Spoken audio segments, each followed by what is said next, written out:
নমস্কার বন্ধুরা, আমি বাবলু আপনাদের সামনে ভালো বাবা গল্পের দ্বিতীয় পর্ব নিয়ে হাজির হয়েছি। আজকে শোনাবো ভালো বাবার দ্বিতীয় পর্ব। সন্তানের জন্য এক বাবার অভিনব লড়াই। অর্জুনবাবু ছুটকিকে বলে, তোর মার কথা মনে পড়ে? ছুটকি বলে, হ্যাঁ। অর্জুনবাবু বলে, এত ঠান্ডায় তোর কষ্ট হচ্ছে না? ছুটকি বলে, না। অর্জুনবাবু বলে, গরম চা খাবি? ছুটকি বলে, হ্যাঁ খাবো। ছুটকি বিশাখাকে দেখিয়ে বলে, তুমি ওর বাবা? শতাব্দীকে দেখিয়ে বলে, ওটা মা। অর্জুনবাবু বলে, ঠিক বলেছিস, আমরা বিশাখার বাবা মা। হাট থেকে কাতলা মাছ, মাংস, সবজি সব কিছুই কেনাকাটা করার সময় ছোট্ট মেয়েটা ছুটকি অর্জুনবাবুদের সঙ্গে সারাক্ষণ ঘুরে বেড়ালো।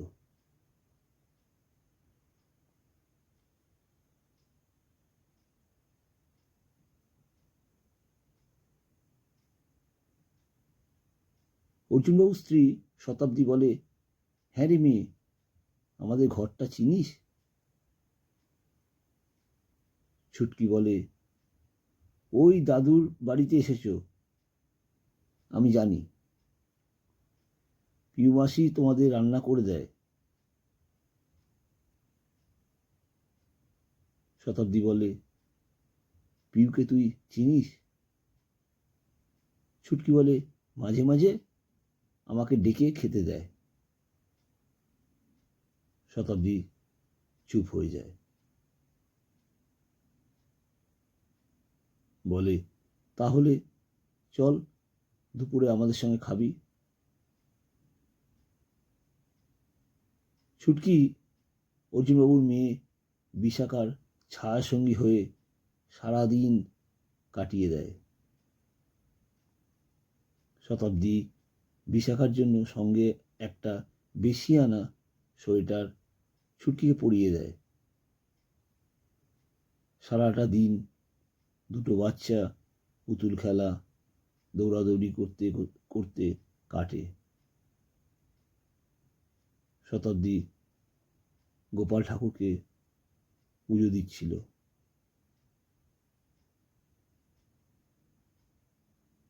ছুটকি বলে, তোমার গোপাল ঠাকুর আছে? ওই যে ঠাকুর দাদু আছে না, ওদের বাড়িতে গোপাল ঠাকুর আছে। আমার মা বলেছে গোপালকে দাদা বলতে, তাই মাঝে মাঝে আমি ঠাকুর দাদুর বাড়ি গিয়ে গোপাল দাদাকে দেখে আসি।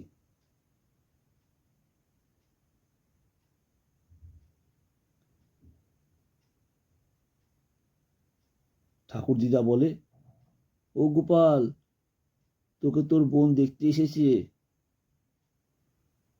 আমি বলি, ও গোপাল দাদা, বসে কি করছো? আমাকে দেখে হাসে, আমিও হাসি। দুপুরে সবাই একসাথে বসে খাওয়া দাওয়া শুরু করে। শতাব্দী ভাত মেখে বিশাখাকে খাইয়ে দিচ্ছে।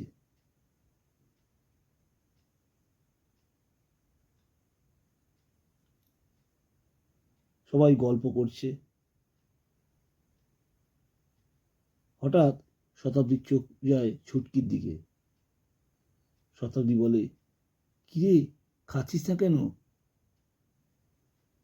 ছুটকি বলে, বোনের মতন আমাকে খাইয়ে দেবে না? শতাব্দী বলে, এই নে, হাঁ কর। মায়ের মন চোখটা জলে ছলছল করে ওঠে। অর্জুনবাবু চোখে এই দৃশ্যটা ধরা পড়ে।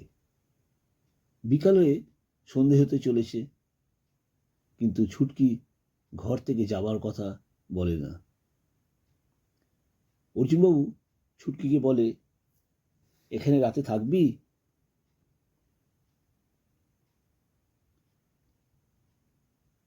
ছুটকি বলে, হ্যাঁ, এখানে তো থাকবো, গদিতে শোবো।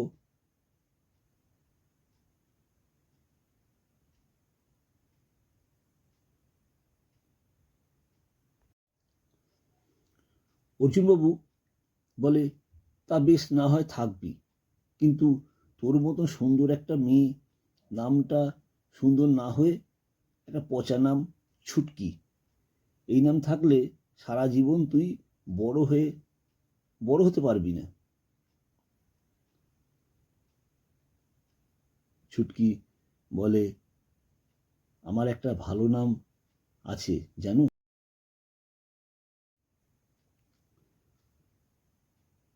অর্জুনবাবু বলে, তা বেশ তো, ভালো নামটা বল।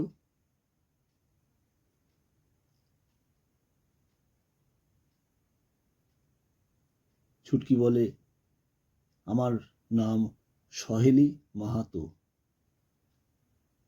অর্জুনবাবু বলে, বাহ, এটা কি সুন্দর নাম। ছুটকি সহেলি বলে, আমার মা আমাকে এই নামই ডাকতো।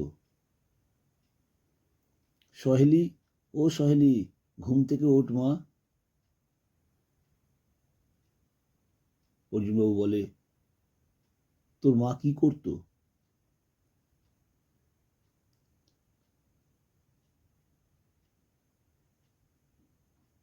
সহেলি বলে, আমার মা মন্দিরে জল দিয়ে পরিষ্কার করতো,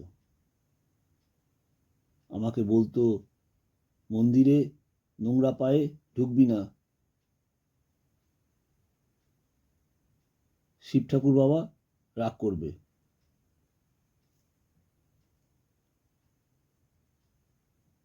অর্জুনবাবু সহেলিকে বলে, তোর বাবাকে তুই দেখেছিস? সহেলি বলে, দেখিনি, কিন্তু আমার বাবা ঠিক তোমার মতনই খুব ভালো বাবা হবে। অর্জুনবাবু বলে, আচ্ছা সহেলি, তোর জন্মের কোনো পরিচয়পত্র আছে? সহেলি হেসে বলে, তুমি কি বোকা, এসব কি জিনিস গো।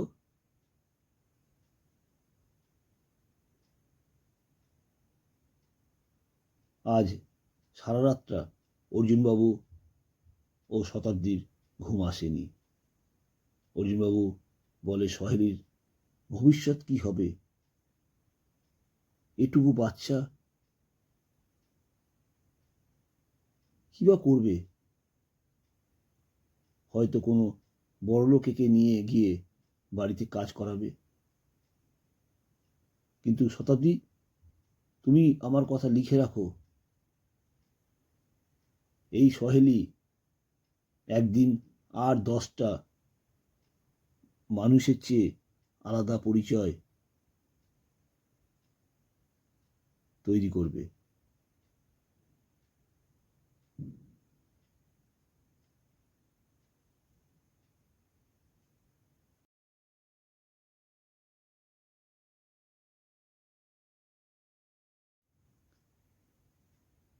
এমন একজন কেউ যদি হতো, সহেলির পড়াশোনার দায়িত্ব নিত।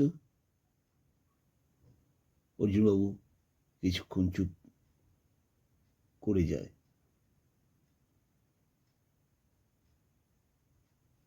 আবার বলা শুরু করে, জানো শতাব্দী, সহেলির মা নিশ্চয়ই পড়াশোনা জানতো, কারণ সহেলি বিশাখা নামটা ভগবান শ্রীকৃষ্ণের সখীদের নাম। এটা জেনেই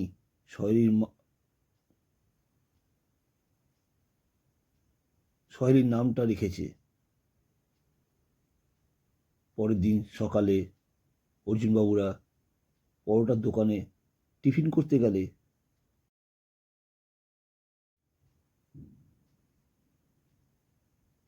দোকানদার অর্জুনবাবুর কে হাত জোর করে বলে, বাবু, আপনারা ভালো লোক, এই বাচ্চা মেয়েটাকে একটা ব্যবস্থা করুন। মা বাবা কেউ নেই, আপনাদের কাছে ভালোবাসা পেয়ে এই 2 দিনে কতটা পরিবর্তন হয়েছে।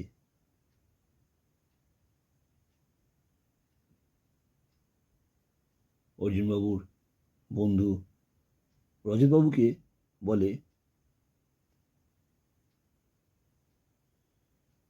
রজত, তুই সহেলিকে নিয়ে যা, একটা মানুষ করে দেখা। রজতবাবু বলে, না রে, এটা সম্ভব না, তাছাড়া আমার ইনকাম কম, তুই তো জানিস।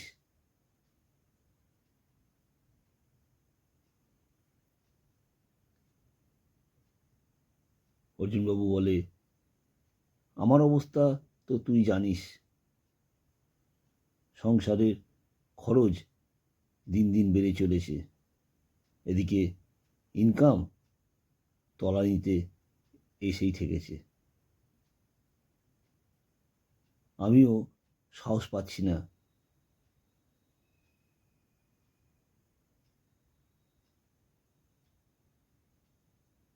সহেলি চুপ করে এসব কথা শুনছিল।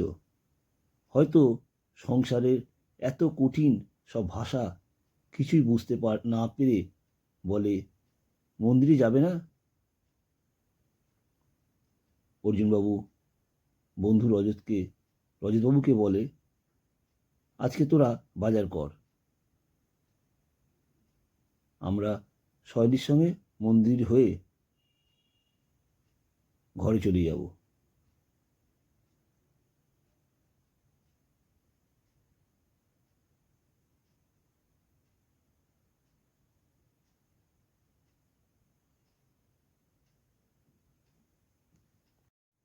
অর্জুনবাবুরা মন্দিরে পৌঁছে মন্দিরে রাধাকৃষ্ণ, শিব ঠাকুর, মা লক্ষ্মী ও সিদ্ধিদাতা গণেশের মূর্তি প্রতিষ্ঠিত করা। মন্দিরের পুরোহিত মশাই তখনও আসেনি। শতাব্দী বলে, সহেলির শেষ পরিণাম কি হবে কে জানে। অর্জুনবাবু শতাব্দীকে বলে, আরে লজ্জার কি আছে, বলে ফেলো যে তোমার ইচ্ছা সহেলিকে আমাদের কাছে থাকবে। কিন্তু খরচ তো অনেক, পারবো কি করে?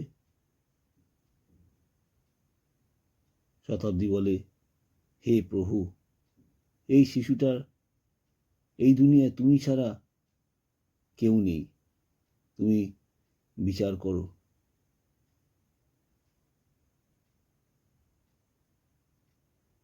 আমাদের নিজেদের পরিস্থিতিও ভালো না, তার মধ্যে সহেলিকে আমাদের সঙ্গে নিয়ে যাওয়া ঠিক হবে কি?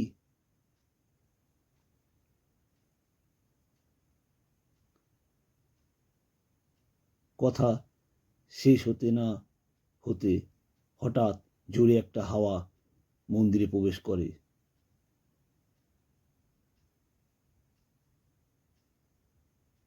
সঙ্গে সঙ্গেই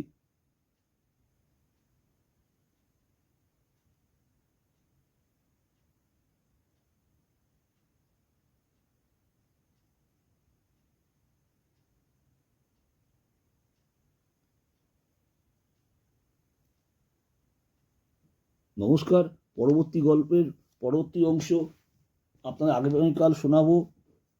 আমার গল্প ভালো লাগলে চ্যানেলটিকে সাবস্ক্রাইব করে পাশে থাকা বেল আইকনটিতে ক্লিক করে আমার পাশে থাকবেন।